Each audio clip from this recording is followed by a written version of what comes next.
Welcome back to another exciting edition of Principles of Management.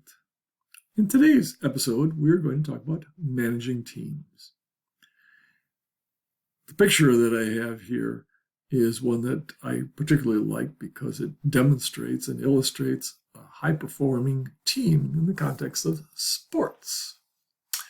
But there's, of course, business teams. That's why we're taking the stinking class, right? Multiple types of teams and groups that get formed in a business include functional organizations, functional groups. We talked about this when we talked about functional organization structures. We have manufacturing, we have sales, we have accounting. They're there to do manufacturing, sales, and accounting, their particular function. Now, those groups are together for an open-ended time frame. That might be a better way of stating that unspecified. It's open-ended. It's ongoing. That's a better way of saying it. It's ongoing. We don't do accounting for a week. We don't do manufacturing for a month. It's ongoing. Another type of group is the informal group. These groups typically have something of interest. I'll take a trivial example. You might have a group that gets together to plan a company party or something like that.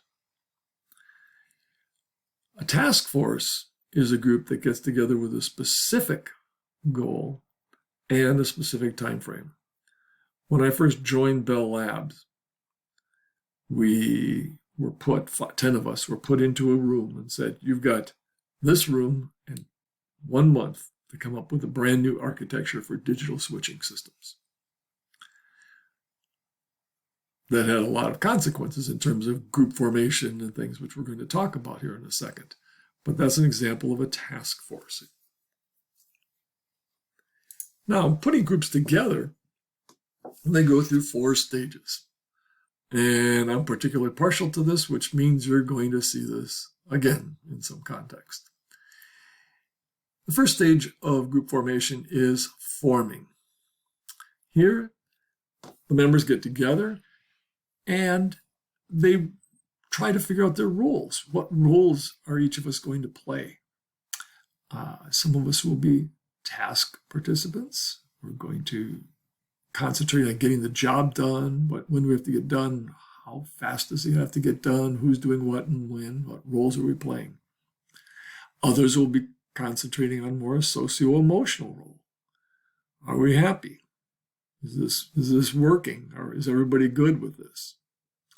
And there will be people who are non-participants, or as my psychology professor friend likes to say, social loafers. They don't participate. They think of your homework groups. They get into a chat and they don't show, or they show up for meetings late, or they don't show up for meetings, or they show up for a meeting and they're listening to music, whatever. Non-participants. That's part of the forming stage. People get their roles and the guidelines for what you need to accomplish are kind of laid out. Then groups move to the storming phase. Well, why didn't you show up on time? You showed up late, and you were going to get this to me Sunday night, and I didn't get it, and I didn't get it until 1 o'clock Monday afternoon, and what happened? And this thing you gave me, that's not what I expected, and you were supposed to do this, right? And I thought I was doing that. That's the storming phase. Got to work through that to eventually get to the norming phase. When I was at Lucent, I think we've talked about this, I started in optical networking in February, and we were still storming in July between New Jersey and Massachusetts. It was awful, awful, awful. Real storming. Well, eventually you get to the norming phase. You figure things out. All right, I know you're not good at doing this, but you can do that. Right? I know so-and-so is not going to provide anything, so we're just going to kind of leave that person aside and not count on them and make sure we can do the project without them. I know so-and-so takes a lead role. I like to take a lead role, but I'm going to let them take a lead role so we can get the job done and we can maybe revisit it the next time. You figure it out. You work together as a group, and you, in this phase, norming, you accomplish your objectives. Groups that stay together long enough go into the performing stage. Here, you become efficient and effective. You just know how you're going to operate. If I kept your homework groups together long enough, you would just know what to do. I'd assign a project and you'd say, okay, we're meeting on Tuesdays at 2:30 and here's what we're going to do. And I do this and somebody else is going to do Excel spreadsheets and we can put it together. We're all going to do a draft. We do a draft in 5 days and we get it done. You just do it. And being in groups like this is an incredible rush to be in performing groups. I've been in performing groups at work, large groups. That group at Lucent, eventually we had 500 people. I think we could have done anything. It was a rush to be a part of that. Really fun. I'd see people at Homedale that, how did they get here? From Illinois? What are they doing here? Or Massachusetts? Well, we just came. Nobody asked us. We came because we thought you needed help on this new stuff that we sent over. I go looking for Sahu. Where's Sahu today? Sahu's in Massachusetts. We sent them some stuff and he went to help them. Okay. I'd get together with the other directors every morning for a quick call. The very first thing we would say to each other is, how can I help you? Oh man, you know what that's like to be at work when somebody says, how can I help you every single day? Amazing things to be a part of. All right, so you go through all this. When you have a new group, it's going to be important to go through these quickly, right? Because you're going to go through this. As a manager, you know that your group is going to work through these 4 stages. So what you want to do is help them through it. You have new people or a new person joins the group, you go back to the forming stage. Help people through the roles. Help them with the role ambiguities. Help them get to be able to get the job done in performing.